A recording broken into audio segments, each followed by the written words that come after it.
Coming to you live from deep within it's actually really sunny and springy, and there are daffodils here in Virginia. Um, so it's not a wasteland. It's actually like a really beautiful and very libertarian part of the United States. The few, the brave, the bitchy, wading through the monster closeted feminist hordes with Rantzerker number 238. Tomi Lahren knows what a real man is. And okay, so before we get started, this isn't just us picking on Tomi Lahren, but we're looking at this panel. I did a little bit of this video in a patron show I did earlier this week. This is from Piers Morgan, Uncensored. And you probably have opinions on Piers Morgan. But one of the things that I think is good about his channel is that he does bring on people with different perspectives and he lets them speak. It usually just ends up with people strawmanning and yelling at each other, and not a lot gets done. It's generally unproductive, but you do get an opportunity to get a glimpse into like what people are talking about and what people are thinking about and how they are looking at, certain events or the societal response to said events. And that's kind of like what my interest in this is. So I am here with Hannah. Hello, Hannah. How are you? Hello. Sorry, I'm just making sure I have all the chats up on my screen so I can see. Allison offered to potentially come on, but she's dealing with something, I guess. So it's just going to be me and Hannah today. Karen can't make it this week. Yeah, it's just going to be you and I, unless Allison changes her mind the last second, which entirely plausible. But yeah. So and then maybe we'll have Karen next week for. This means you guys all have to listen to me be actually feminine and talk your ear off. Yeah. All right. So this video we're going to be talking about is a panel discussion. It is about the Netflix series Adolescence, but I know that we've talked this to death, so it's not really about that. That's just sort of like the launching pad for the conversation, and the conversation is really a debate about, toxic masculinity. And before at the outset, let me just put my bias out there. There's no such thing as toxic masculinity, in my opinion. There is just bad behavior. And anybody is capable of that. We are all fallen creatures. We are all flawed and can do these things. And I think the toxic masculinity as a term is just a buzzword used to control men's behavior by leveraging women's victimhood against it. Because toxic masculinity is only masculinity that annoys, power hungry women and weak men. That's basically what it is. Okay. And you have to understand something about the history of the term toxic masculinity. All right. Mm-hmm. So there were two groups of people that this term came from.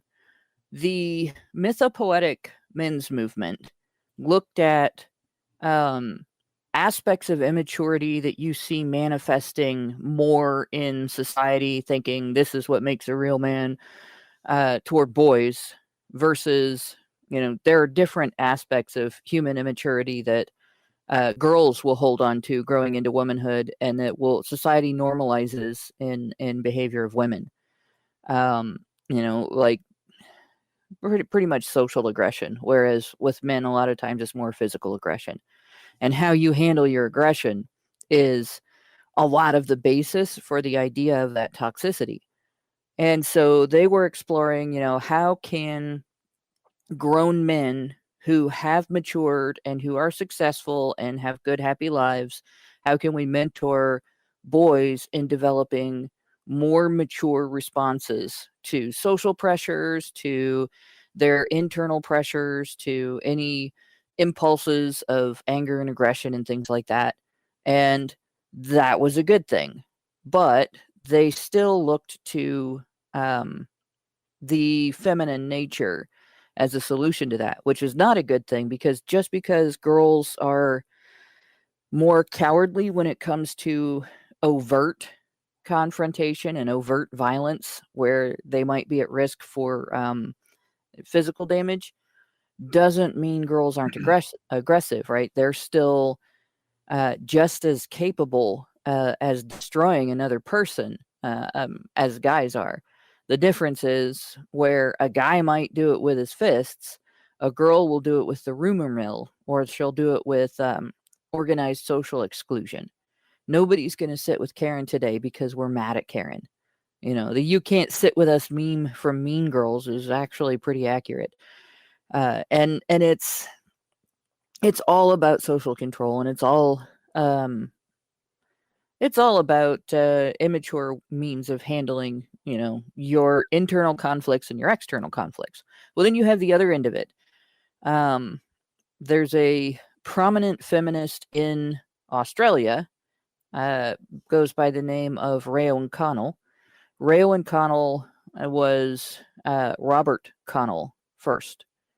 And that this is, I know there's going to be people mad at me for dead naming a trans woman, but this is important to the development of the feminist end of the term toxic masculinity.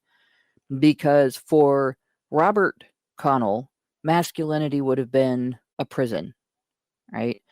Going through dysphoria is not the normal experience of masculinity. It doesn't come standard with the masculinity package. Most guys don't experience it. Most guys don't have to deal with, gosh, maybe I'm a woman. All of this is wrong for me, every last little bit of it. Maybe I need to completely change everything about myself in order to be comfortable with myself. Most guys don't go through quite that level of change when they're developing their personality and their character growing up. Connell did. And during that time, Connell created the feminist term toxic masculinity and described the characteristics that Connell felt were toxic and were characteristic of masculinity. And quite a bit of that is treating things that have a healthy end and a toxic end as just always toxic and always bad, and treating things that are masculine and feminine characteristics as always masculine and bad because they're masculine, or masculine because they're bad. So the term really, no matter what the mythopoetic men's movement intended when they were coming up with it, it doesn't matter today. Their intentions were noble, but today the term has nothing noble about it and should never be used by anyone to describe anything about masculinity. Yep. So yeah, it's a buzzword used to control. So now they're going to talk about it. And I think that there are some really useful takeaways from this. So I think he's going to introduce the panel. So let me just go back to about here where he does that, I think. And so let's play. Drama that references popular culture, as so many do. Critics of the show say it's another version of the same man-bashing narrative that gave rise to the so-called manosphere in the first place. Well, here to debate all this is the host of The Crucible, Andrew Wilson, the radio host, James Barr, the host of Tomi Lahren is Fearless on Outkick, Tomi Lahren, and the host of The Determined Society, Sean Fraser. Welcome to all of you. All right, so so you got Piers Morgan's the host, supposedly neutral. But the truth is that everybody on this panel, except for Andrew Wilson, is feminist. I'm just saying it in the outset. And this is the thing when people when they sort of what they don't, so a lot of people don't realize is that the default setting for the world is a feminist setting right now. Like everything is feminist. And so someone who's actually not a feminist is extremely rare, even if they claim to be right wing or conservative. If they're still feminist, then they're just not those things. So it's actually a disservice to people to call them that. Okay. So I'll just run it down quickly. So Andrew Wilson is I don't know if you guys know this, but he's like a Christian debate me bro kind of guy. He's actually aware of men's issues. He appears on the Whatever podcast frequently. He's also sat down and talked with Paul Elam on a stream. and he runs this thing called the Crucible. And he is kind of like, you could say a paleocon, like an extreme traditionalist. Okay, I don't think that's bad per se, but I do think that it is something that I'm aware of that I don't think is healthy in the long run, because it's a bit extreme. But the problem is that our default feminist culture has created the need for this as a response, right? Yeah. So anyway, that's Andrew Wilson. What were you I gonna say? ran into one of Andrew Wilson's followers in a Twitter thread recently, and that's how I found out who Wilson was. And I will just say that either this guy was a terrible representation of the outcome of Wilson's advocacy, or Wilson is an idiot. And I guess I'll find out watching Yeah, this. so But I ended up he's going looking for him, and I wasn't impressed with the first thing I found, which was an expose on, I guess, his oh, wife I is I a saw the tradpot. links. Yeah, like his wife has kids from a previous marriage, Rachel Wilson, but And they I don't. haven't been honest about the situation. Like, there were receipts shown and everything. I don't necessarily subscribe to everything that Treehouse says either, but although she's pretty good with some stuff.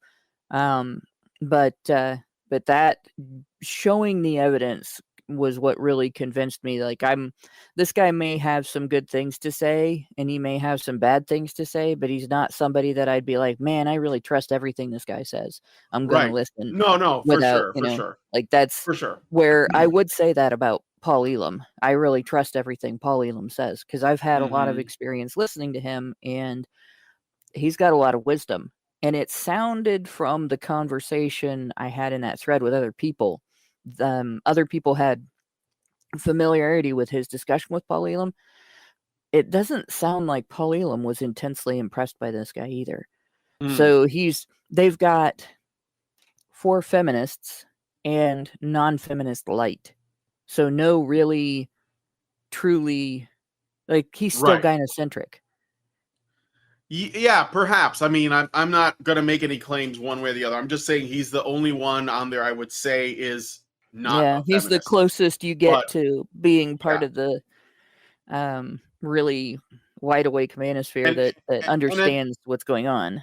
Yeah, and I think that this gives you a look at where the Overton window is. Like, it's obviously moving. So, like, somebody like this wouldn't be given the time of day like when we started doing this stuff 10 years ago. So I think that, like, it shows you where the Overton window is, but also how far outside of it we still are. So anyway, so he introduced the topic. He's going to start talking about this toxic masculinity concept. So let's Andrew Wilson, let me start with you, because look, I've got 3 sons, 31, 27, 24. I think I brought them up to respect women, to not behave in a misogynist way, and to behave in a pretty decent way generally. But I'm also aware that they've grown up in an era when the likes of Andrew Tate and others have become increasingly dominant in the way that a lot of impressionable young men start to think and view women. And for all that Andrew Tate can say that is positive about getting fit and being successful and confident and so on, there's indisputably a hardcore streak of misogyny that runs through his veins, which I think has been quite damaging to. All right, let's pause it there. Okay, so there's a lot. Yeah, go ahead, Hannah. Go ahead. This is one of the things that drives me nuts, right? Oh, I've raised my boys to respect women. What does that even mean? Because when we talk about, men talk about respecting each other and talking about earning respect and living a life that's worthy of respect, showing respect for your elders, showing respect for authority, showing respect for experience, and things like that. The word means an entirely different thing than what it means the minute we start applying it to women, femininity, your mother, your sister, the woman you're dating, and so on. And immediately the idea of misogyny getting brought up as well. Like, I wrote about this, gosh, it's been years ago now, an article called, I believe, Women Don't Understand Respect.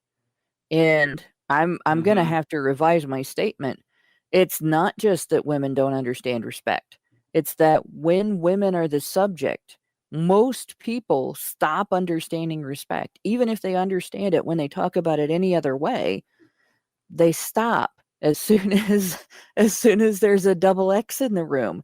It's like it crosses out what respect actually means, and all of a sudden they're talking about veneration, they're talking about worship, they're talking about excuses, they're talking about being kowtowing, bowing down. Why is my computer going nuts? Are you okay? Sorry. Oh no. Yeah, you can hear me still, right? Yeah. Okay, that's all that matters. It's just trying to do things in the background that I didn't ask it to do. It's acting like a girl. But it bugs me, right? Like I'll take it back to a lot of times I take things back to this. I grew up in a neighborhood where we used to get into fist fights for fun growing up, Mhm. right? We used to one of our games that we used to play was there was a weeping willow tree in the neighborhood, and we would pull the long branches off of it that the leaves grow on after the leaves fell in the fall, and have whip fights. And we would also, playing the dozens, you throw insults at each other and stuff like that. And there's a means of respect, a style of respect, I guess, where you get your ass kicked and you might not like the other person, but you have to acknowledge their capability, how well they did what they did. At the end of it, whoever's on the ground gets helped up. You're reaching out, shaking hands. You might even go play football together afterwards. You might hang out and play video games together afterwards, with a piece of toilet paper rolled up and stuck in your nose. And this is a different idea of respect than what people think.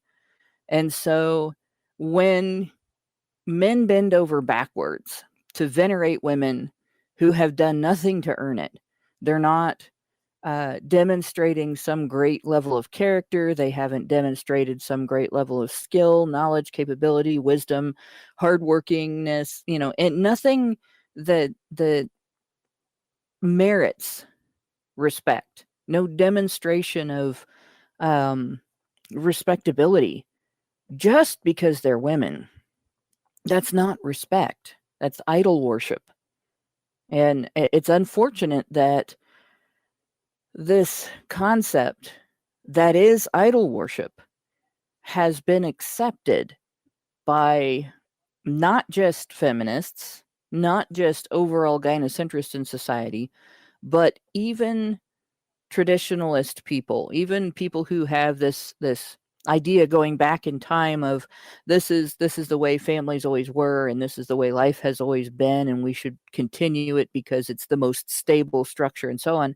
They have forgotten that 100 years ago, a woman who didn't have merit wasn't respected, right? So we've gone back into, not as in back in time. We've deteriorated. We've regressed, not regained. And it's what Mhm. he's doing there, the setting this up of, I raised my sons to respect women. He's setting up the idea that men can be flawed and men can be not respectable. But no matter what a woman does, you have to accept it and live with it, and treat her like she's still deserving of some degree of trust that she hasn't earned, and some degree of leeway in your life. Like you can relax certain boundaries because this is a respectable person. No, you can't. Not unless she's earned it. Not unless she carries herself and demonstrates herself to have that kind of character, to be a respectable person. And these guys are probably, this isn't a good start for this at all. I'm not looking forward to hearing No. anything else Well, he this has is to the say. Piers Morgan's like Yeah. This is the problem. Okay, we are the time we're living in now. The feminist narrative about men, about the nature of manhood, about the nature of masculinity itself, has been so pathologized that people feel the need to like get ahead of everything and say, look, I teach my boys to respect women. I make sure that they're not going to turn out like Andrew Tate. And this is the reason why, by the way, whenever people cry and whine about the supposed like bad parts of the manosphere, I tell them not to do it, because what they're doing is they're accepting a false premise. They're accepting a false premise about the manosphere and just men in general. And if you accept that, if you say, well, so and so is a real misogynist, it's only you're going to lose, because you have accepted their framework. You're now operating within their framework of there is like a hypothetical area where, misogyny lives.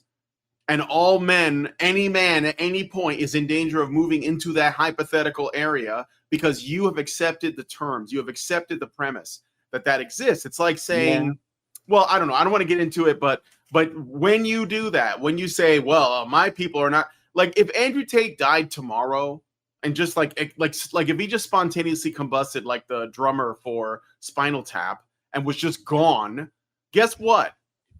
They would find somebody else and say, that's the new line. I mean, what's the difference, according to feminists? What's the difference between Andrew Tate and Jordan Peterson or Donald Trump or J.D. Vance or what's his name? Mike Pence. Like these people are not alike. They're not alike. I'm intentionally pointing out different people with different views that all could easily fall into that frame of, oh, well, this person here, like Harvey Weinstein, that's the misogynist. And it's like, but if you look at the court documents and if you follow the everything that's happened, he doesn't appear to be guilty of anything except sleeping with women who have elected to do so as a sexual favor so that it would be good for their career. So it's just like an incestual professional. No, it's misogyny. That's misogyny. What? This is why, like, I talked about the Harry Sisson thing, because I wanted people to see how easy it is for them to just move the goalposts and create a new, like, borderline boogeyman. Somebody's trying to call me. I can't talk. It's Lindsay right now. Hold on. Sorry, guys. I'm getting a call. Let me just tell her I'm doing a show. But I'll jump in and point something out. All right. When you hear respect women, you'll understand it more accurately if you replace it in your head with overlook women's flaws, overlook the lack of accountability, overlook the selfishness, the solipsism, overlook the arrogance and snobbery that women have toward men. And then you'll understand what the individual is actually saying when they say respect women. Nobody says respect men, right? Nobody says, No. oh, you have to respect men. No, because we don't have to overlook those qualities, those bad characteristics when a man exhibits them. We condemn them when a man exhibits them, and we should when a woman does too. And the same thing is misogyny. Misogyny is any time a woman is mad at you. Yeah. Or any time a woman would be mad at you, right? Yeah. That's misogyny. It doesn't mean that you actually hate women. It means that somebody thinks a woman would be offended or upset or wouldn't like the mirror that you're holding up. Exactly. And so I say that, because what Piers Morgan is doing is exactly what is expected of him. He's being a good feminist, even if he says he doesn't agree with it, which he wouldn't say that. He would say something like, I'm sure you guys could guess, I think women deserved rights back in, year 19XX. And I think that is, and I think that because if they didn't, because this is the thing, if you accept the premise that there is real misogyny and it's this person or this person, and it's always a man, and that there is real oppression of women, and it's like this point in history or this particular culture or this other country or this other government, that if you accept any of that shit, then you will never ever get out from underneath this narrative. You have to be able to say, actually, no, actually women in the Middle East, they want to live this way because their men protect them. And they actually think less of our women, and they actually project the same shit on the West. They say, look at how you, how little you protect your women. Look at how you treat your women by not protecting them. So, or if you go into history, it's like way less, simple, which is why, like, Hannah, you've done a series of videos on everything to do with the suffrage movement, because this is the lie that, well, not lie, but let's say the blind spot that people don't want to look at, and that lie by omission. And this is like, so again, Piers Morgan's opening statement lets us know, it sets the stage. It says, this is the framework we're operating within. This can't leave. That this is where the Overton window is at. And so let's see how Andrew responds. Young men. So I'm not all in either way here, but I can certainly see the arguments. Where do you sit? Yeah, well, I mean, I think that so I watched the show, and it just goes through a typical feminine view, right? So all of these things are always through the prism of the feminine. So young boys, they don't do well in school. They don't do well in school because it's all programmed for the feminine. Stay still, fold your hands, right? Be quiet. Boys are rambunctious. They like to beat each other up. They like to be mischievous. They like to break things. They like to do that kind of stuff. There's no outlet for them to do that stuff. Their teachers are all women, right? There's basically all masculinity is now considered toxic. Basically all of it. The same women who are getting their double shot of espresso on the way over to the school they're about to teach at. They're 24 years old. Sometimes they're banging their own students, right? Hilariously enough. And then these people go out to Parliament. This guy in the middle is shocked that he would even say that. But that it's a fact, though. Absolutely happens. Yes. It's a fact. There's every so often, I'll get into an argument with feminists, and they'll be like, well, that's rare. And I will link them to a page that's been around for quite a long time that actually has a list of 500 female teachers that have molested their students. And, it's not only not rare, but it's not treated with the seriousness that it should be getting treated. So boys that experience this don't have the recourse that a girl would have if a male teacher did it to them, or even that a boy would have if a male teacher did it to him. When a female teacher does it, the level of accountability that's applied is extremely small in comparison. And it creates this situation where the boy is inundated afterward with messages that you should never inundate a victim of sexual violence with. The "you asked for it" method that feminists hate when they think women are getting it because, for instance, the police want their clothes so they can look for any hairs or other DNA evidence. And so they ask them, what were you wearing that night? Can we have it? And immediately feminists jump into, well, you're only saying that because you want to accuse her of asking for it because she was dressed badly. Or when any kind of safety advice is given to women to avoid the kinds of people who perpetrate violent crimes, because those are the types of people more likely to perpetrate sex crimes. That's not even you asked for it. That's just, you don't have to experience this. And here are ways to reduce your risk. The same way that you would say, here's how to eat and exercise to reduce your risk of a heart attack, right? But boys get told, oh, you must have liked it because she's pretty. Well, that doesn't necessarily mean anything, right? And their experience of being used and then dismissed, or thinking that they're in a relationship and then discovering that they're just a toy, like that's completely dismissed. The fact that they're not old enough to understand what's going on and be psychologically prepared for what she's doing to them, that's completely dismissed. The harm that's done to them is completely dismissed. And so when their support system, their family, any medical professionals that are providing care for them, when they're trying to help those boys recover from that, they're competing with things that would never be acceptable to do to a female victim. And And it does result in a higher level of things like they're up to 44 times more likely to have a substance abuse problem. They're up to 14 times more likely to commit suicide, right? So it's obviously done some damage. They're even more likely to question their sexuality, have difficulty deciding, what they want in a relationship and what kind of person they want to be with. They are more likely to uh, later on engage in violent crimes and become sexual perpetrators themselves. So it creates a level of dysfunction that can go in all kinds of different directions.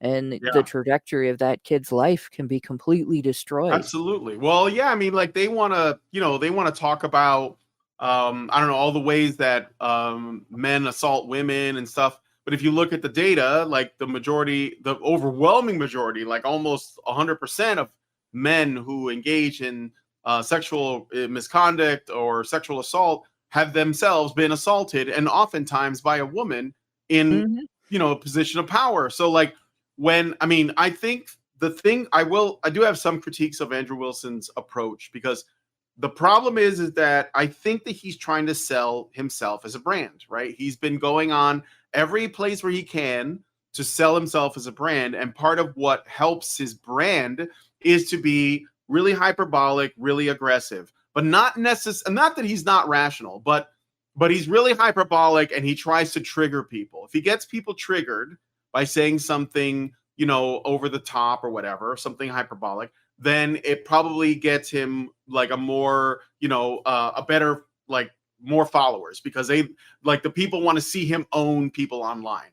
But the problem is that I think the quality of the arguments suffer a little bit. So when he says boys, they like to be rambunctious, they beat each other up, they like to break stuff, that sounds hyperbolic because it gets a reaction from like the security, like focused feminine side of the discussion, which is basically everybody. They're all like, oh no, that we don't want to hurt women, because that immediately means hurting women. But what I think should be included in that is that boys and men, they are tactile, they work with their hands, they are creative, they are artistic, they are, they want to operate in the physical space. They're not necessarily interested in the emotional. They want to work cooperatively, they want to build together, they like teamwork. This is why they like sports. So these are things that like often get left out. Most of the time when people talk about masculinity, even the people who are trying to speak positively of it, they talk about the aggression, they talk about the strength and power, they talk about violence and why it's good, they talk about competitiveness, but they don't really talk about building and cooperation, which are also even more fundamental, I think, to masculinity, positive or negative. I don't even want to apply a sort of qualifier or descriptor to it, just in general. So Mike, I will say that that's a critique I have, but I get it because he's trying to build a brand. Yeah. But it's well, that expression though on the face of the guy in the middle, just it kind of says it all. It's kind of this, how dare you talk about this, right? And if the sexes were reversed, if the school system was male dominated and teachers were mostly men and all of the administrators were mostly men, and the movers and shakers that make the curriculum and all that were all mostly men, and there was a pattern of sexual abuse of the female students, they would be talking about nothing else in this episode except that. And there would be so much outrage, and it wouldn't be wrong, like, if that was happening in that situation, which it didn't, even when the education system did have more men involved. There wasn't a pattern like that of sexual abuse, and there was sexual abuse that happened, but not any more than in the regular population. Yeah. And we get told by feminists that it's much more rare outside of every situation where it's documented that sexual abuse is engaged in by women. So obviously there's a problem with teachers, right? That you can't have it both ways. They're not going to talk about it. They don't want to talk about it because it's women. Yes, exactly. That's the thing. Well, it always ends up being the case that they leave women out of the discussion. But let's play some more. the same women who go to parliament, they vote to send men off to war to stab each other in the face with bayonets. And you're concerned about toxic masculinity. It cracks me up. It's like the brutal savagery of men is a necessary precondition for society to exist. And we just kind of pretend like it's not. And this show should actually be an indictment on the feminine rather than the masculine, because I'll play the rest of it. Basically, masculinity is just punished everywhere, all the time, nonstop. It's no wonder guys like Andrew Tate get so famous in these spaces. He's, what's the he's parroting alternative? Allison. Alternative is everything must be feminine, tone policing, nonsense like this. It's ridiculous. All right. Everything he said, Allison said it first.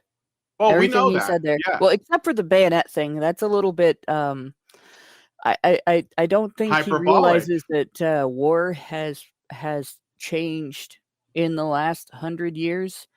It's not men stabbing each other in the face with bayonets anymore. It's men blowing each other up in the street with IEDs, and countries hitting men in other countries with drone attacks indiscriminately, often if it comes from the United States, and things like that.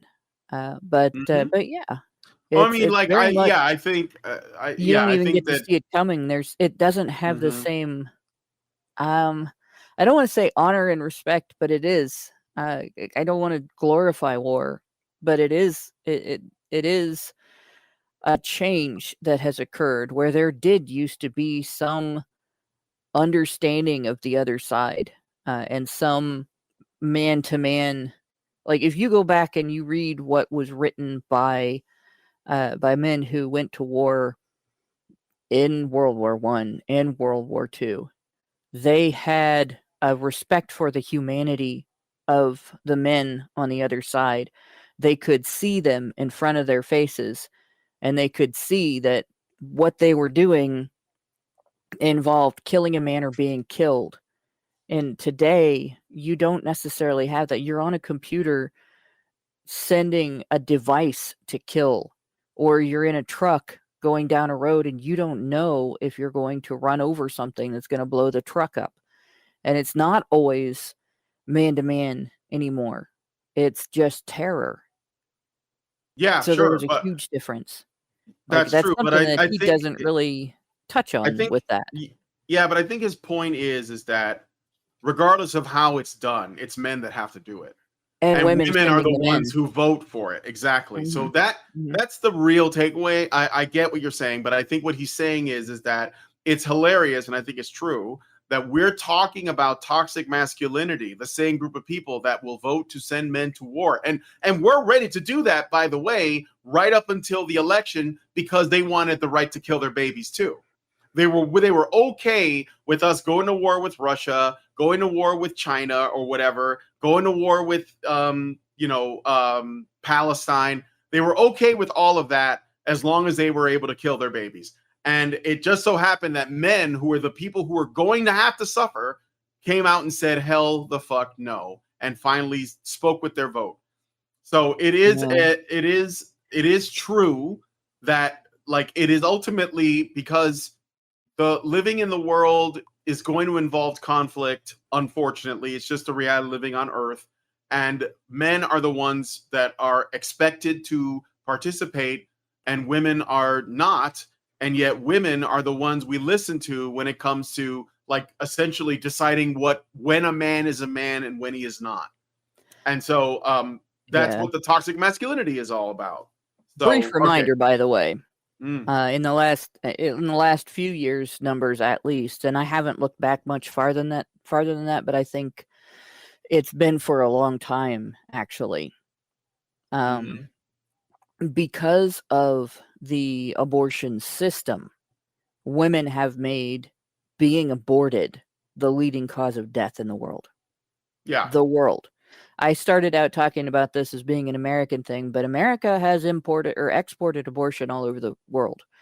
And America has funded the export of abortion, not just through the USAID system, but also through several other systems. It's not just USAID funding. It's Department of Defense funding, Department of Health and Human Services funding, Department of Justice funding has gone into this. UN Women gets a lot of money for this from the United States, and then they distributed it all over the world. But yeah, women have made abortion the leading cause of human death in the world. Yep. Being aborted. Okay. So let's play some more. Let's get the response from this. James Barr, you were laughing, but I don't think you had a joy what you're hearing. No, I mean I don't think you've seen the show. Episode 2 is shot entirely in a school. I didn't see one of the female teachers drinking a double shot of espresso at all. None of the teachers were flirting with students. There were male teachers as well. It's fiction. What the hell's wrong with this guy? Does he understand the difference? No. I didn't see any of this stuff happening. Did you catch that? He completely changed. So Andrew Wilson was talking about the real world. Yeah. He said, this is what happens in reality. And this guy goes, that wasn't in the show. That I have a sound for that. Hold on a second. Really? Yeah, this is what you just said is one of the most insanely idiotic things I have ever heard. At no point in your rambling, incoherent response were you even close to anything that could be considered a rational thought. Everyone in this room is now dumber for having listened to it. I award you no points, and may God have mercy on your soul. Like, this man literally just said reality isn't real because the propaganda didn't show it. Exactly. That's right. Exactly. He said the documentary that I saw on Netflix did not show this thing that you're claiming happened. So that means it doesn't happen. Is he a millennial? He looks young. Yeah, I think so. I don't know who he is. His name is James Barr. I think he's like obviously a leftist talk show host or radio host or something. Yeah. But you know what it makes me think of, right? There were a lot of parents that were really hyped up about, what are your kids watching on TV? What are your kids watching on TV? And my parents had an outlook on this, right? You can watch whatever you watch on TV, cartoons that show violence, cartoons that show magic, cartoons that show flying and all kinds of things that are not real, right? As long as the parents make sure the kids grow up having a solid understanding of the difference between fantasy or fiction and reality. His parents failed. Yeah. Well, either that or, again, he's just a guy with an agenda. His agenda is to say, look, don't believe your lying eyes and ears. Watch the show. The show tells the truth. So, okay, let's continue. Describing the show here, I think you're describing your own insecurities or agenda. Yeah, so this doesn't contend with the argument. Do you understand that I'm making an argument, an indictment of society itself based around my ideas that I'm seeing from this show? That's what I'm actually doing. So if you could contend with the fact that male savagery is necessary for the security of a nation and that women will indeed vote in the future in parliaments to send men off to war to stab each other in the face at 18 years old with bayonets, perhaps you can contend with that before we start, getting into, well, tone policing is actually good and toxic masculinity is actually bad. It's like, I think there needs to be a little bit more toxic masculinity, or what you consider to be toxic masculinity. He doesn't even have anything. Let's see. Well, great. Good for you. Nothing. I'm glad you think so. Nothing. Yeah, I mean, I just don't need to argue with that because you just stun locked. You got nothing.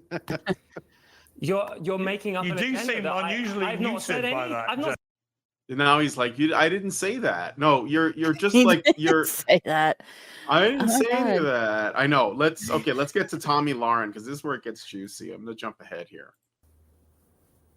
All right, Piers. Well, I think, and I can't see you all, so forgive me if I'm incorrect here, but I think I'm the only female on this panel. Correct. So I'm really anxious to weigh in.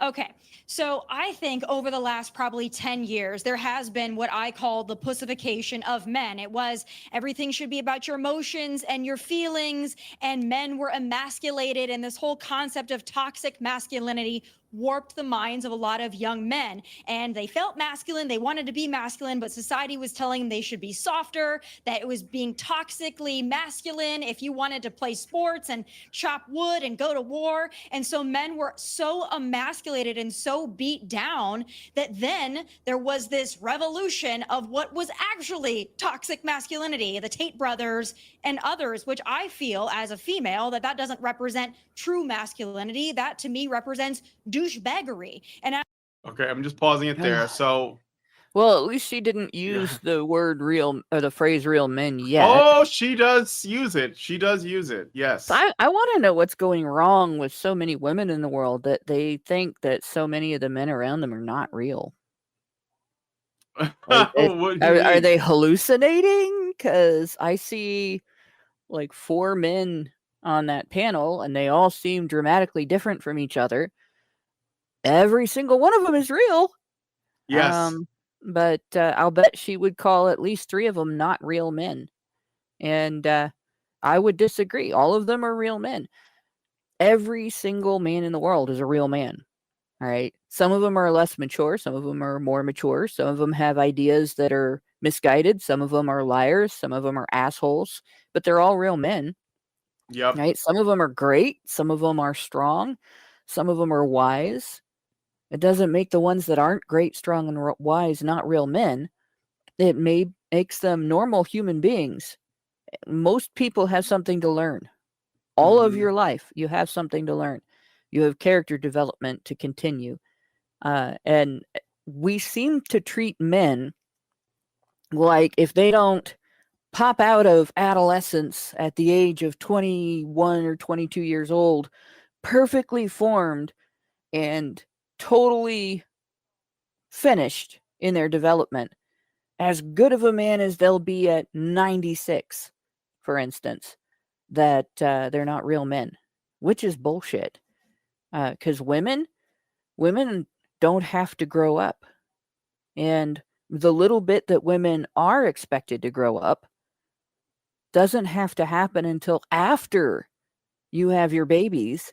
And even then, it's a continuing process, and it's recognized as a continuing process. So he's supposed to be, 96 at 22, and she's allowed to be 12 at 42. There's a bit of an imbalance here. Do we start calling women not real women because they never grow up? Or do we acknowledge that character development is a process that continues throughout your entire life, and stop using the term real man and start looking at signs of strength and maturity and what's actually respectable in life, and encourage our boys to emulate those things? And like that goes right back to the mythopoetic men's movement. But if there's a way to do that without putting femininity and feminism at the pinnacle, it would be a heck of a lot better. Yep. Okay, so so she's gonna get into so right now, okay, she says there's a pacification of men, but I think that there is like an important perspective she is bringing up, because it's essentially like for her, like for it doesn't live up to her expectations, right? Yeah.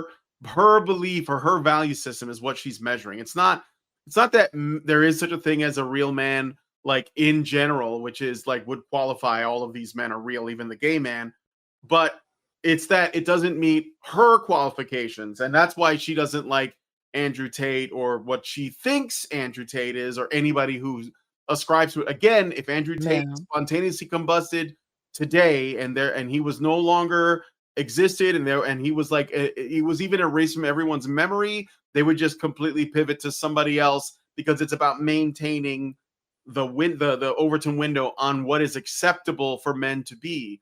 And this is the primary reason why so many young men are going to these guys out here, because they're rejecting that premise. They're saying, no, you don't get to say what kind of man I am. And these young men admire that, because saying no is the most masculine thing you can do. And so that's what they're doing. They're saying no Yeah. because another guy stood up and said no. And now they're saying, oh no, he's not. He's not. He's a douchebag. He's not a real man. What's a real man? Somebody who says yes? Yeah, obviously. But let's listen more. As a woman, I want a strong man who is a protector and a provider that will go to war if need be, that will protect me, protect my family, make money. I see that as being actually masculine. That's like the man that I grew up with, my dad. But what we're I gotta give it to her. That this is just her saying, here's how hypergamous I am. Even though Yeah. she's supposedly married and everything, she's just putting it out there. And I will give her credit for being honest. This is how hypergamous I am. Also, by the way, guys, I'm conservative. Bullshit. But anyway, all right, let's Yeah, well, I'm gonna point something else out too, because she presented a false dichotomy there. Not just with that, but with her previous comment as well. She talks about the whole emotional thing that the left has sort of like, men have to be emotional, men have to be this, men have to cry, blah blah blah, right? It's not either or. Either men have to be hyper masculine and do all of only all of the things that people on the right are saying make up a man, or men have to become hyper feminine and do all of the things that people on the left are saying are needed. Society needs to start listening when men say, hey, this is bullshit and I'm getting angry about it. All right. The left doesn't like that emotion. When a man says, stop trying to take my kids away, they need me and I need them. That's the other half of it, right? Lots of people will gladly recognize, people on the right will gladly recognize the they need me part. But if a man talks about how much it hurts to not get to see his children because they've been kept from him by the courts, people start to back, well, you're not supposed to talk about that part, right? It hurts to know that your kids are not safe. It hurts to know that your kids don't know you. Someone you love with all of your heart, that's the most important people in your life, don't even know you because they haven't seen you in 5 years. That hurts. It's allowed to hurt. You're allowed to hurt because of that, and you're allowed to be upset about that. You're allowed to have that pain be acknowledged and have that pain mean something to the people around you, that this person has been wronged. This man has been wronged. He's been hurt by what the court did to him. It's not just wrong because it hurts the children. It's wrong because it hurts the father, right? And that's uncomfortable for people to discuss. The men are allowed to be sad. Men are allowed to be in pain. Men are allowed to get angry when they've been wronged. And them being sad or in pain or angry is not a reason for us to not listen to them. Right? So we have this backing away from, you have to cry so hard that you're allowed to cry can't be said. Right? We have this backing away from, you have to cry so hard that you're allowed to be angry can't be said. And a lot of men's issues don't get addressed by the right because they're too busy trying to push men's emotions down, instead of acknowledging that it's painful to be falsely accused. It's painful to be denied a relationship with your family. It's painful to be locked up when you don't deserve to be locked up, right? It's painful to be ripped off, and it's painful to be forced into a terrifying situation like getting drafted or thinking you might get drafted. Those things are, it's worth acknowledging, and it's right to acknowledge that. But it doesn't necessarily mean that we have to turn men into weepy girls. Right? There's a middle ground. There's a whole middle ground there where men should be allowed to step up and talk about, hey, this is a problem and the laws are biased and that's causing this problem. So why don't we address this? And yeah, it hurts when we are going through this. So we're being wronged. You're doing us damage. Let's fix this, without having the right treat it like, oh, look at those weepy guys. How dare they be sad about their experiences? And the left treat it like, you're too analytical about this. You should cry about it and move on and just leave the problem unsolved. You know, the middle ground is men, once they've acknowledged their knowledge or their emotions, They also figure out what the problem is and they start doing the legwork to fix it. That's where the truth of masculinity is. And nobody, left, right, or center, outside of the men's rights movement, seems to acknowledge that, much less stand on it, much less work with it.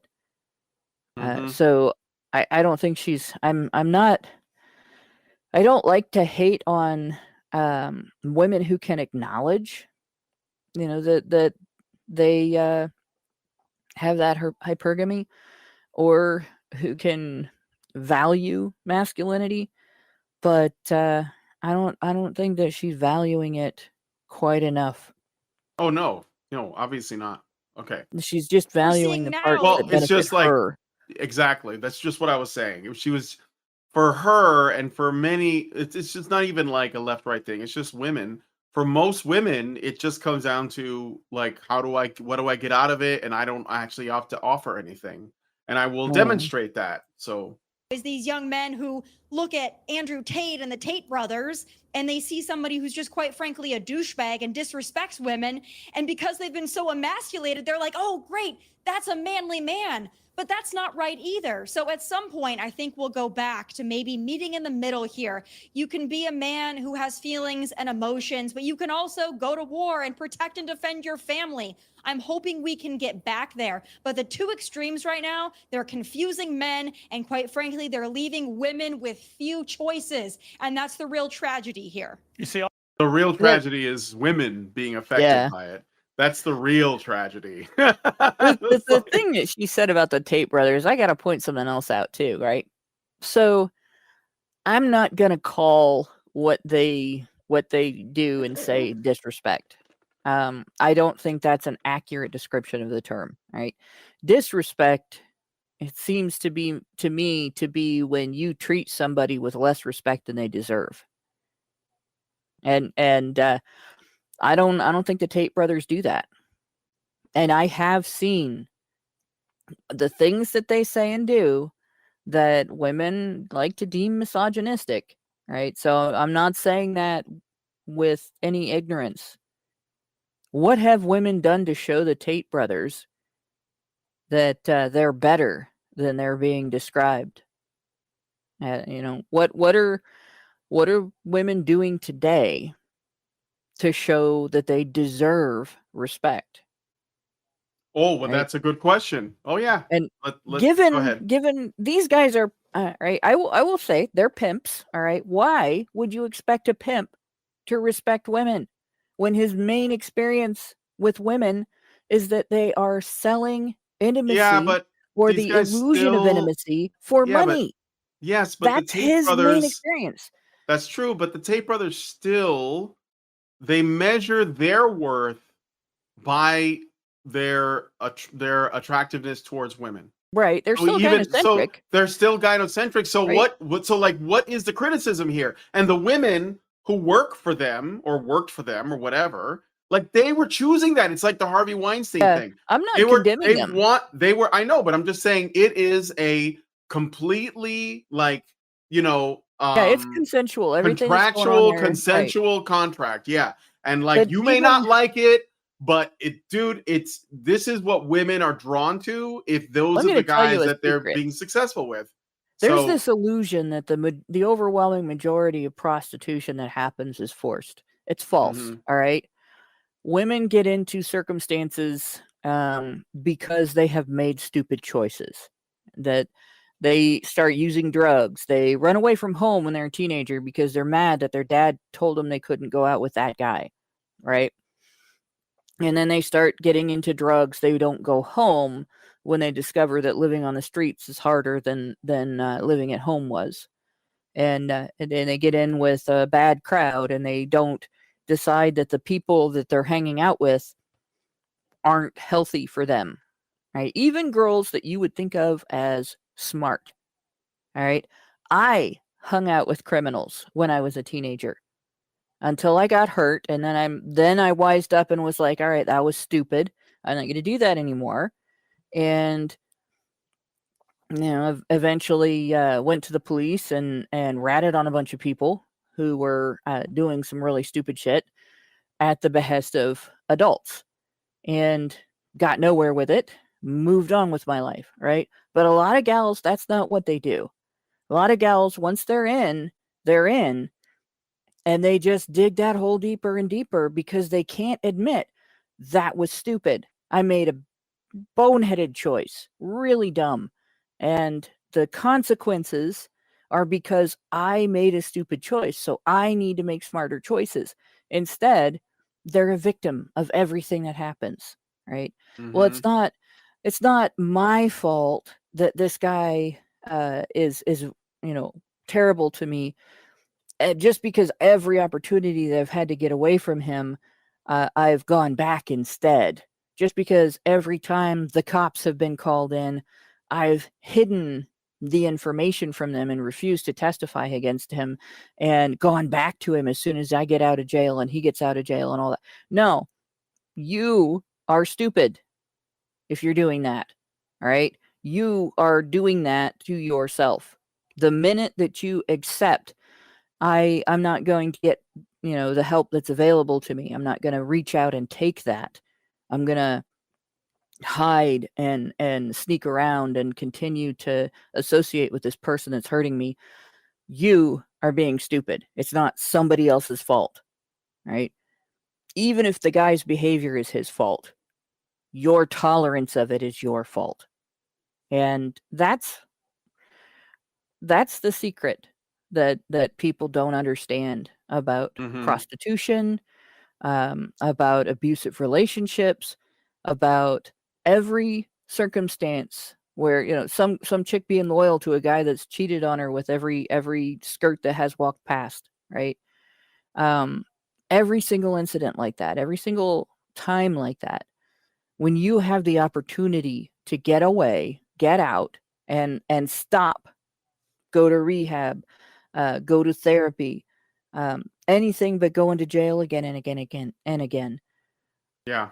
Until you end up dead, which does happen quite frequently with these women. Mm-hmm. All right, And let's play. I've got to point this out. All right.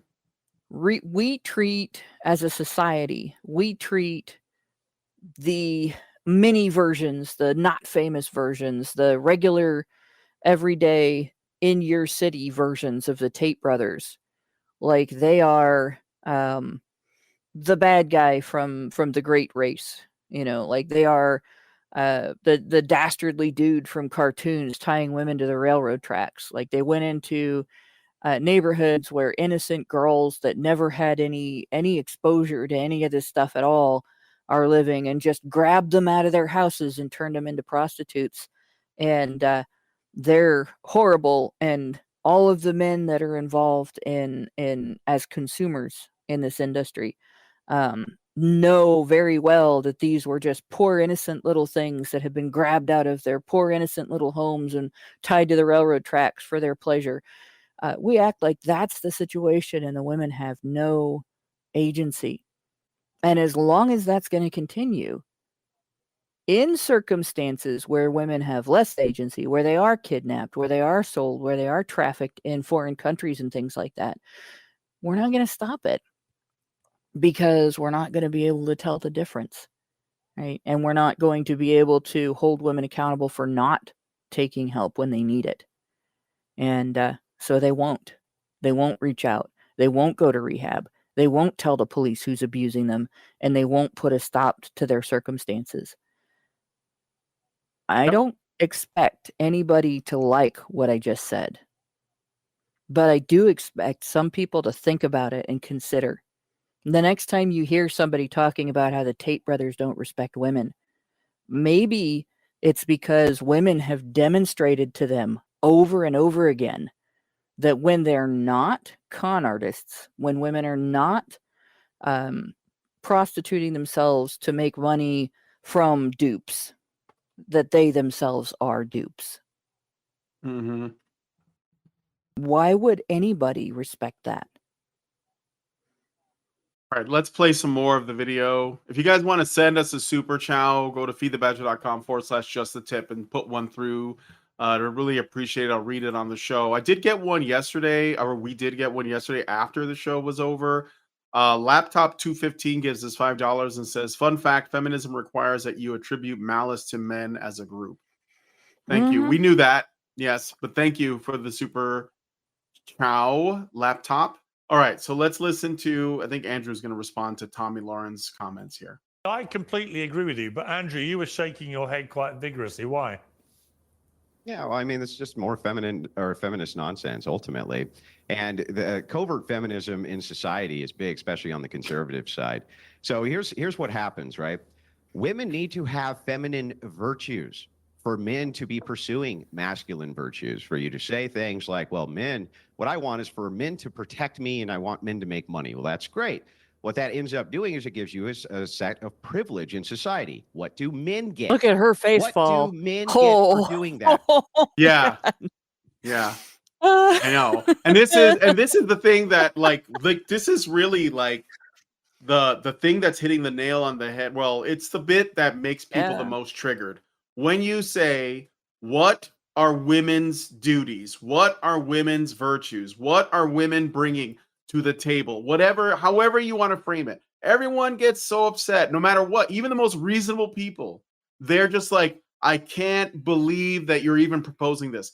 But the truth is, it's just a true thing. Like if you're gonna say, men, because look, I don't think women should be fighting in wars. I think women fighting in wars are going to get more men killed because they're just not that good at it. So if we already have that inequality that really can't be addressed with all the technology in the world, it doesn't matter. Men are better at video games than women. They'll be better at like piloting drones. They're just better at that stuff. And that means that they're going to be, if we want people to be effective, we're going to need the most effective people in those positions. And that's just going to be men. So what that means is that we have to ask, okay, ladies, what are you going to do? What is like, how are you earning your place here in our world? Right. And this is something that literally like Sargon got bent out of shape over. It's like, dude, but there is some, like, you have to accept that if women are literally saying here, I want this, and then somebody says, okay, so what are you going to give us? I don't have to give you shit. My presence. I am the table. Yeah. That can't be addressed. Like you can't address it. It can't just be women have the babies and then men do everything else either. Yeah. No, not history, saying that. No. But tradcons are. Right? Yeah, so some of them are. They think that's it. Motherhood is the most beautiful thing in the world. It's like, yeah, but that's just one thing. Motherhood is incredibly messy. It's not. It's beautiful. I suppose in a subjective, I don't know, abstract sense. All right, but there's a lot of motherhood that is downright ugly, and there's nothing wrong with that. I guarantee nobody would have liked, the way that I looked when I was demonstrating to my son in the grocery store what he looked like having a temper tantrum so that he would realize how embarrassing it was and not do it again when he was 3 years old. Everybody in the grocery store looked entirely shocked. I still remember the faces, but it worked, right? And it was how I handled it. But in any case, we have a situation today wherein we've completely forgotten what a woman is. And it's not just, the biological, question between biological women and trans women. No, I am talking about what an adult female is versus a stupid little girl who does stupid little girl shit her entire life and expects to be taken seriously. And women used to be responsible for their families. They used to be as responsible for their families as men. Your job as a wife, your job as a mother was to have your husband's back. Your job was to make sure that when he came home to a safe haven where he could recover from the harshness of the world. Your job was to make sure that he knew he was loved and cared about, and that his children were going to be provided for and protected and nurtured and taught wise things and not stupid shit. And women aren't doing that anymore. Not even tradcon women, because tradcon women are teaching their sons to respect whores. Respect. Right? Tradcon women are teaching their sons to overlook the worst character flaws they would never tolerate in a dude if the person that they're looking at is female. Right? That is the stupidest thing you can teach your boys. That is why our divorce rate is so high. Because boys are growing up and thinking that they can marry somebody who has never demonstrated an ounce of accountability in her whole life and trust her, and she's never going to betray him, and she's never going to do anything stupid. She's not going to bankrupt their family. She's not going to fail at raising their kids. She's not going to get pregnant when it's not helpful to their family, which you can control as a woman because you have a dozen types of birth control with like 40 subtypes that you can choose from. And you can also say, no, not this week. Right? Mm-hmm. But yeah, we still call them women instead of, dumb little girls that have grown up physically but not mentally. And we still treat them like there's some degree of respect that they are automatically entitled to over and above respect for their humanity. And that's a big part of the reason why we have boys looking to, examples of men who basically exploit other men for a living, as opposed to men who have accomplished great things in the world as their idol. Mm-hmm. There's also another fact here that they're probably not going to talk about. All right. The school system that's run by the women that are molesting their male students, that school system has eliminated from its curriculum any discussion of historical male greatness. Right? I grew up with guys who idolized Leonardo da Vinci because he had so many ideas and he wrote out so many great things, and so many of his ideas turned out to be workable. Not necessarily focusing on any personal life. Like, I have no idea of his personal life. I know all about the inventions because I grew up with guys that talked about that, and girls too. Right? I grew up with guys who idolized men who saved countries, who invented new ways of doing things in modern medicine, who invented new ways of processing food or farming, or protecting people from bad weather, or protecting people from other disasters. Right? Who invented ways of saving life and preserving life and improving life. And now boys don't learn about those guys. They don't learn about anybody throughout history that has done great things.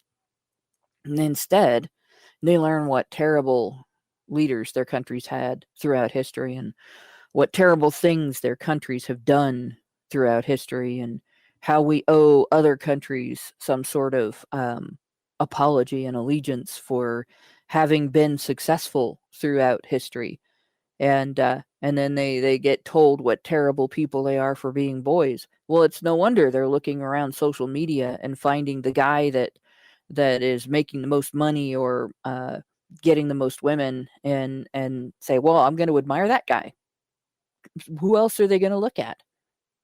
Who's being held up as somebody that they should look up to, somebody that they should admire, somebody they should emulate? Who is, say, Tomi Lahren operating or offering as an alternative? She hasn't named anybody. Who should you be like instead of Andrew Tate? She hasn't said anything. Let's listen to more. For you, what are we getting from women for doing that? Are we getting chaste virgins on our wedding night? No, we're not getting chaste virgins on our wedding night. Are we getting women of great virtue? No, we're not getting women of great virtue. The idea of courtly love is supposed to be done for women of great virtue. Where are they? Well, they're nowhere. And so in modernity, in society, when female conservative influencers say this, it's actually a form of covert feminism. They're saying, I want privilege in society, right? But what is it women are giving to men to get it? What? What are they giving them? Tell me. Well, Tommy, they gave you a place. All right, I'm pausing. I love that. So They both just try to want- start talking at once. I don't know. Yeah, I don't know why the guy just tried to chime in, but let's listen to. So Tomi Lahren is like on a delay, so this is why there's a pause. But let's give it a listen. Piers, can I please chime in here? Yes, you can.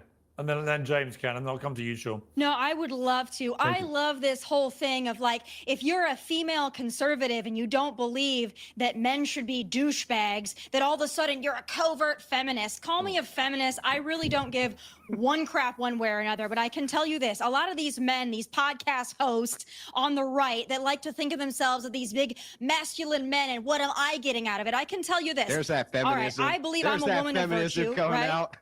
Yeah, there's the feminism. Oh, and then you're interrupting me too, Didn't which take is great. I long, let did you it? Didn't talk. take It's my long, turn. did it? Okay.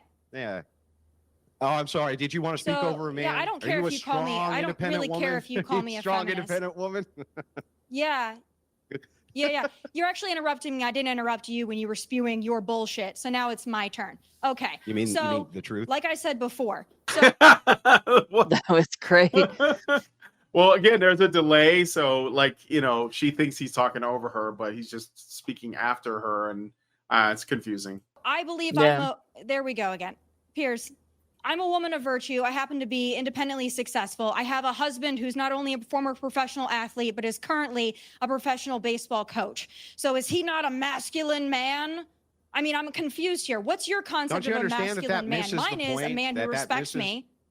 Yeah, that Like, misses she- the point, I- though. she Like, didn't you're still miss- not contending with the What's argument your- that I'm what's your making. You're point? saying, So she says, She "I'm a says, woman of virtue because I earn money.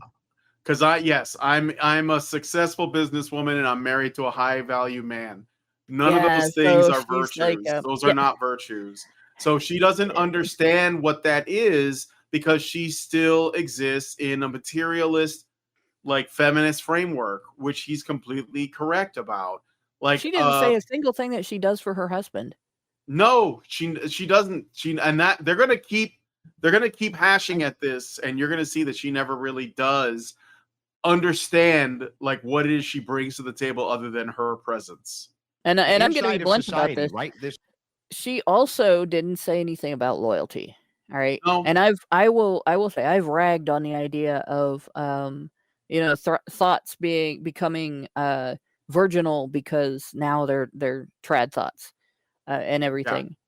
I'm not saying that women are never redeemable, that they can't learn to be better than they were when they were younger, when they made a bunch of mistakes, because obviously that's not true. I don't trust that most women do that because they don't have the level of societal accountability that men do. So a woman who was going to reform, a woman who's going to demonstrate that accountability, that has to come from within, because it's not going to come from outside, where men get it from within and outside. So in that way, men are kind of lucky to be kicked around by society, because at least in the process of getting kicked around by society, you learn to make better choices. Whereas women have to figure that out for themselves, which is really a rotten thing to do to women. But it means that when a woman does do that, you can at least, she's solid, right? You can at least trust that she's solid. But this woman didn't say anything about that. All she said was how great her financially she was, and how manly her husband was in her eyes. Well, and it's great that she thinks of him that way, but she didn't really give any characteristics that make him manly specifically. It's mostly because she chose him. Therefore, like his value is ascribed by her. Right? Coaching can be an outcropping of manliness. He used to be an athlete. Desire to mentor boys and everything, but you don't know just because somebody is a coach that's why they're doing that. She's at the shallow end of the pool when she talks about this stuff. She's not talking about the virtues of her husband, that he's a strong, nurturing husband and father. she's talking about this is what he looks like as a person, right? Yeah, no, And I she's get it. not talking Superficial. about herself as a supportive, nurturing wife. Yes. She's talking about this is what I look like.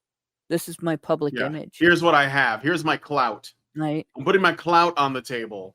And that's right. She doesn't understand virtue. That's why she's confused. She's like, I said all the right things. I have a good life and I'm high status and I'm rich and I'm famous. What's the problem? And Andrew's like, you haven't answered the question. So let's listen to more. Well, and second, like right? a good example, if somebody accused her husband of cheating on her, like let's say her friend comes to her and says, I saw your husband in this situation and it looked pretty hinky and I think that he's seeing this woman. Is she going to get mad at him and start demanding explanations, or is she going to defend him to that woman first and then investigate if she's not sure, right? Is she going to, does she already know him well enough to know that she can trust that that woman is making a mistake? Or is she at the shallow end in the relationship where, again, she's not sure? Because if someone came to me and said that to me about my husband, I would know already that it was bullshit. You know, just because you see somebody talking to somebody or he gives somebody a hug doesn't necessarily mean anything. I would know because I know my husband and I know what he would or would not do. And he would know because he knows me, because he knows what I would or would not do. This woman, I don't think that she has that situation because she would be talking about it in those terms. Yeah. Masculinity is not only punished, but also women on the right, covert feminists on the right, are constantly and consistently talking about how they need to have privilege in society. I want men. Their version of masculinity is men who take care of us, men who protect us, men who do all of this. Those are all duties that men have towards women. Great. What are the duties that women have towards men? What are the duties that women have towards anything? What do men get out of this arrangement? What are we getting out of this arrangement? Can you tell me? I mean, Well, I as I would was going to argue answer, that Stuff I will say, point out again, Allison should be known for saying this because she said it for years before this guy showed up.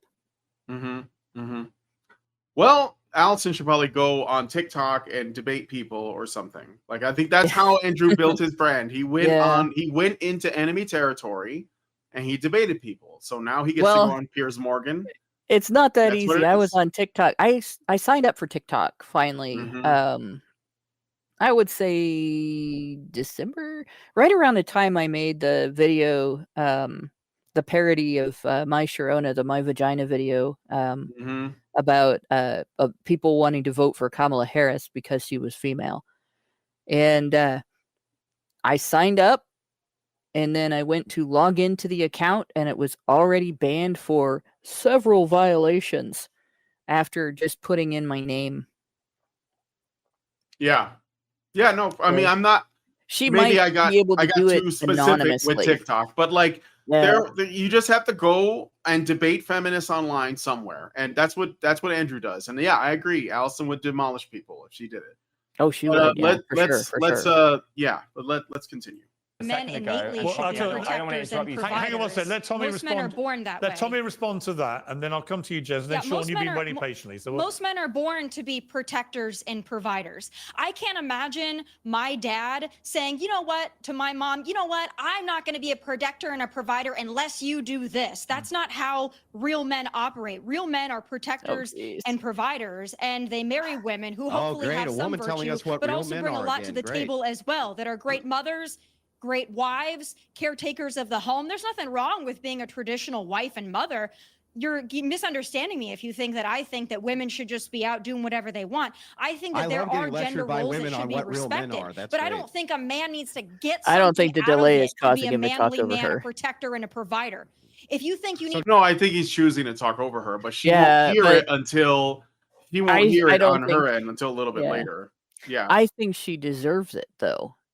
Because what she did there was basically say that it's okay for women to exploit men as a protector and a provider isn't. if she hasn't done that herself, she wouldn't understand this, I suppose.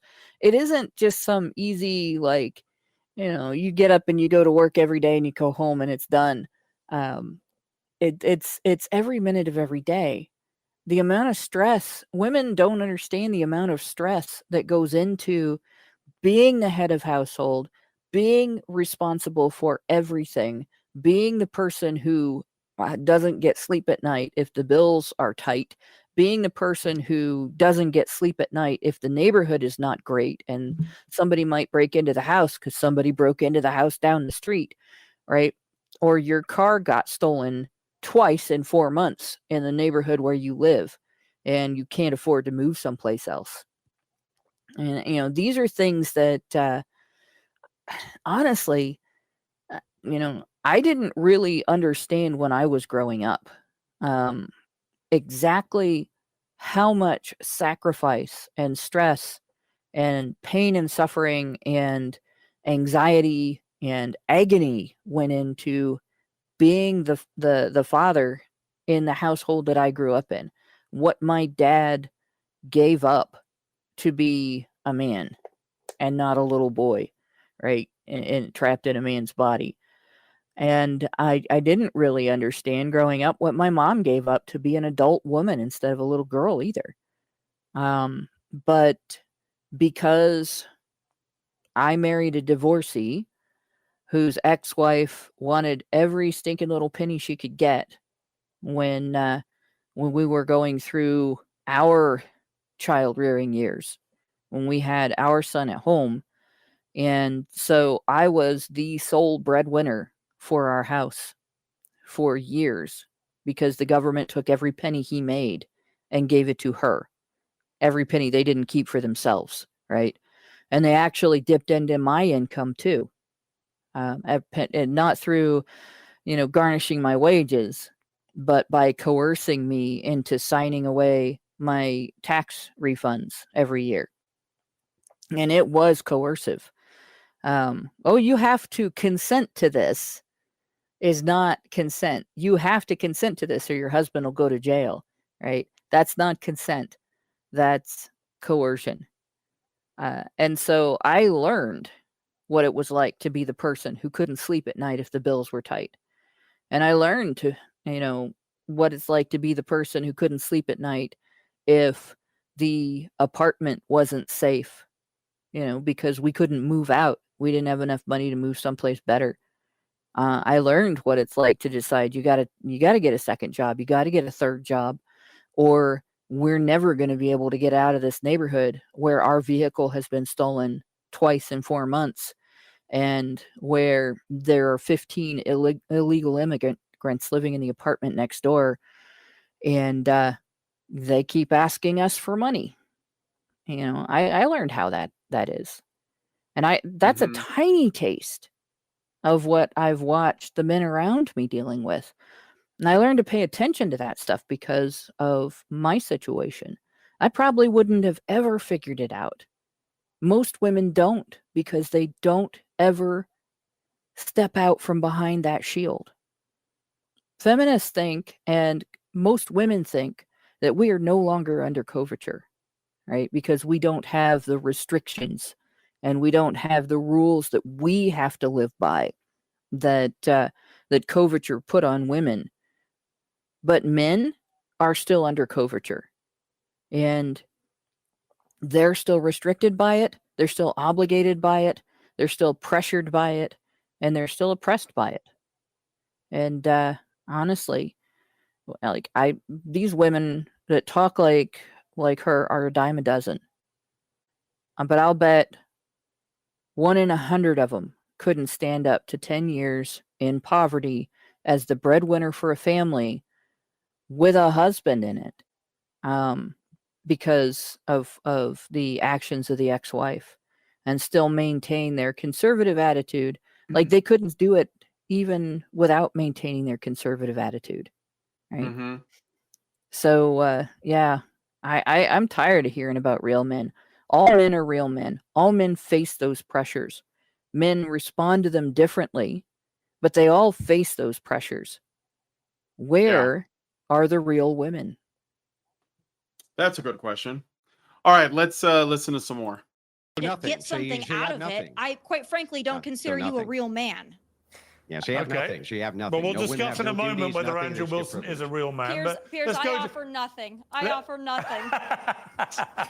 You offer didn't me offer a a lot single of argument. things, Tommy. Nothing. That's why I always love having you on the show. You know that. Let's go to a real man, James Barr. Thank you. All right, I'm gonna jump ahead a little Good bit. grief. So, yeah, I mean, like she doesn't even know what he's asking. It doesn't even come across. Like she Yeah. just presumes she that knows. just being a woman is enough. She And, knows. She's yeah. offended by the idea that being a woman isn't enough. Yeah. She's offended at being expected to actually earn respect. Yep. Yeah. She presumes that it's all by default. That's why. Well, she says that men doing stuff for women is just like our nature. It's like Yeah. natural. It's our programming. So there should not be anything less than just a general expectation for it. And yeah. You know, if So she anyway, understood what she actually said about herself there, she'd probably call it misogynistic. yeah, she If probably would call men- it that. If men being heads of household, if men being strong and brave and making wise decisions, being mature about not being selfish, caring about other people, putting themselves last and their families first, letting their bodies get torn up at work, letting their minds get torn up by all that stress. If that's the default for men, if men being mature enough to be stoic about all of that in order to ensure their family members' safety and security and well-being is the default, and women don't have a default that has anything even remotely approaching that. Women can just, by virtue of having a set of tits and a pussy, deserve the same level of and not necessarily respect, but I don't know, cred, right? Human cred, Well, I family think cred, more whatever. cred. I think they expect Right? more cred because men don't Yeah. get anything by default, right? They Right. have to like go If above women and are beyond owed to something, get recognition. Yeah. if women are owed something just for having tits and a pussy, right? That indicates that women are less than men right there. Mhm. Right? If women don't have to have any virtue to be viewed as virtuous. Women's default is I exist. Yep. Right? That puts women, it puts men way up here and women like right about here in Mhm. terms of value. And I don't know if she realizes that she said that. No, I don't think she's smart enough to realize that. Instead of the best and brightest women staying at home raising their children, that's a way better system. It's always been a better system. I guess we're talking It's freedom like, of choice. that's not No one's forcing misogyny. women to do anything. It's freedom of choice. It's freedom of choice. I love the fact that my wife's out there working, teaching kids and building adolescents. I love that. And to your point about what do I get from a woman? I have a home. I have 3 beautiful children. I have communication in the house. And to me, that means more than anything. Like, I don't understand where I'm not saying you're wrong in your world, but to sit there and say to a woman, what do I get out of this woman? That's treating her like an object. One thing. What? Whoa! Because it's not treating him like an object when she No, says that all the doesn't same things matter. about If it him. happens, it doesn't matter. That's what I So mean. men Like are objects, but women are acted upon. this is the default state for people. Like Yeah. this is where we are. Like this guy is not different from the average guy. What he's saying. So like we have to understand how far outside the Overton window we are. Yeah. We're way outside. And these people are really ignorant. Like, I mean, I think they're really ignorant on this. And that's why they're just like, what they fight for is to maintain their perspective on the relationship between men and women and family and everything as much as possible because they don't want their worldview shattered. And so they fight to hold on to it. And when somebody that's slightly outside the Overton window jumps in and says something rational and reasonable, they're like, dude, that sounds like objectification, which apparently is the worst. First of all, it's not what it is, but that doesn't matter because what matters is that they're treating it like it's the worst possible thing you could say or Yeah. believe, which isn't true. Like Andrew, I a little bit of context because I kind of started in the middle. He was talking about how women are essentially entering the workforce and they're having their children raised by strangers, you know, in daycare and stuff like that. Obviously, there are situations where people use their family members or whatever, but he's talking about the common sort of setup where a woman who is like a career-oriented woman and a mother, Yeah. and she's trying to do it all, and she's sending her kids to daycare while she, you know, like goes and does her job, or even, you know, like lower levels of schooling, because they were talking about the problems with education, of which there are many, especially as it pertains to boys, and there's a reason why, you know, it needs to be defunded, gutted, altered, you know, whatever. For most of history, we didn't have a Department of Education. We had like families homeschooling their children, and a lot of people still homeschool. And ever since COVID, people have been doing it again. And so that's kind of like the whole education system is under scrutiny, rightfully so. So what he's saying is something that Karen has said, which is women enter the workforce and they're just doing the shit they used to do at home. They're just doing it for less money now because they are bringing less of it home, because they're taxing twice as many people. They're, you know, serving people that they don't know, like and it's sort of like it doesn't really, it's not having the impact that you think it's having. It's not making you as independent as you think it is. And the whole basis, by the way, where women feel more independent from their husbands because they have a job, is also based in a fear and distrust of their husbands to take care of them, like financially. And that somehow this financial independence thing is really, really important. Whereas people who are very poor in countries that are much worse off than ours make it work. They make it work. They live within their means. It's not always entirely true. There seems to be this misconception in society that the way things are today, in the post-industrial age, is the way things have always been, and the way things are in countries that are not as industrialized, and so on. And it's bullshit. Poor women in situations where there's just no opportunity for their husbands at their education level or their skill level or whatever to make large amounts of money. Either it's because the economy's bad or because jobs aren't available in their field, or maybe they weren't highly educatable growing up, and so on. They've always worked. There's always been this situation, and it's not always been an outside the home necessary thing.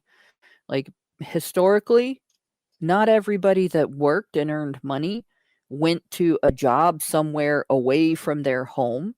A lot of people, their work was, I run a bakery and my whole family works there, or their work was, you know, I'm a cobbler, I make shoes, and my whole family works with me. They may run a farm, a lot of farmers, right? A lot of various different types of jobs that the whole family did together. And then you had whole families, including the kids, working in coal mines, working in mills, working in as factories came into existence, working at the same factory, and so on. And it wasn't until child labor laws came along, said, "Oh, kids, no more working. You're going to put them in the school system."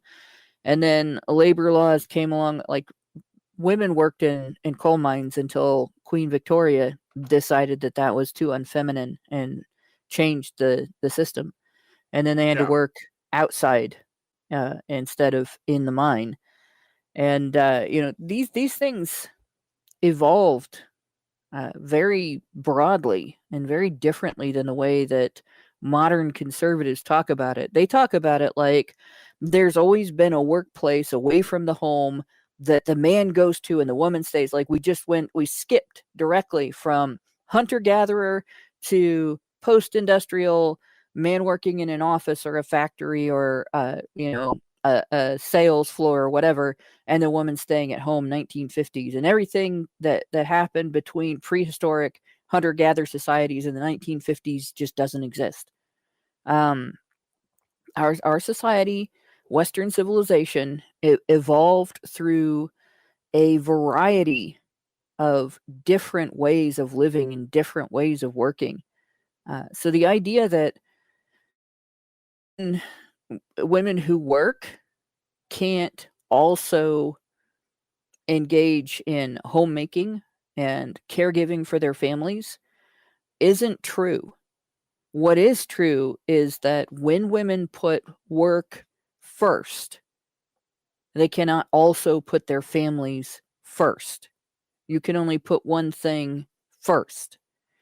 And we have put men in a situation where they've been obligated to put work first instead of work being just a tool for them to support their families and make their place in the world, their niche. And it's not that it is okay now in society for us to also do that to women, because women have like our work in the home has been oversimplified, and I mean oversimplified. It's that it's not okay that we did that to men, and there needs to be a bit of a pullback.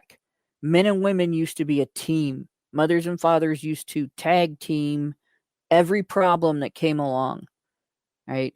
The reason I started working outside the home after having my son was because there was a problem that came along, right?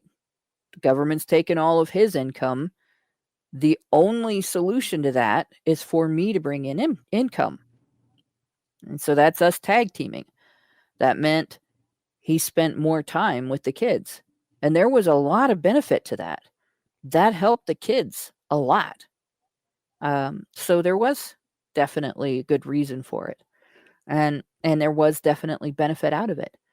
What I understood from that, and from how hard my dad worked to spend time with my brother and me, and the benefits that we got from that, is that this modern idea that the kids are the purview of the mother, and that the father is just there to work and earn money and fund her family, that has to die if we want our kids, our future generations, to still have a civilization.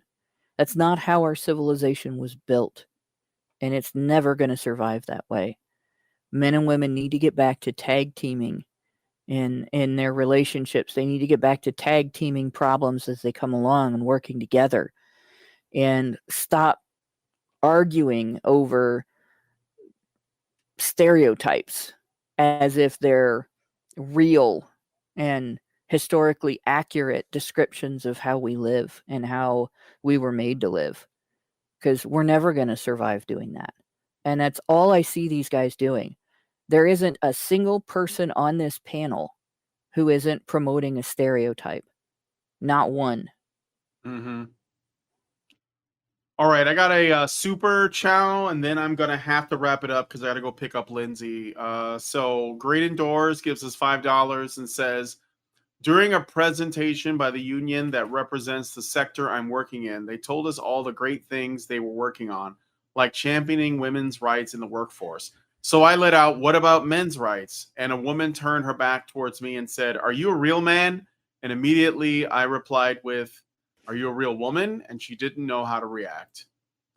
Yeah, right, men need to start responding to that with, I'm sorry that you're suffering so badly. I didn't realize that you were living under the illusion that some of the men around you are not real. Mm-hmm. Have you seen a doctor about this? Because that's bullshit. Yeah, for sure. So we'll do a part 2 to this, because there's like another half of the video. But I at least wanted to give you guys like an idea of where everyone on the panel here is starting from. But I do have to end the show here. Let me just check and make sure I didn't miss any super chats or super chows. And Allison was screaming from Discord, you should let me on. But all I would say is, you knew we were doing the show at the time we were doing the show. If you wanted to come on, you should have told me beforehand. Don't change plans at the last minute because I have to like change everything around in my setup. Stop to acting like a accommodate girl, that. Allison. It's not cool.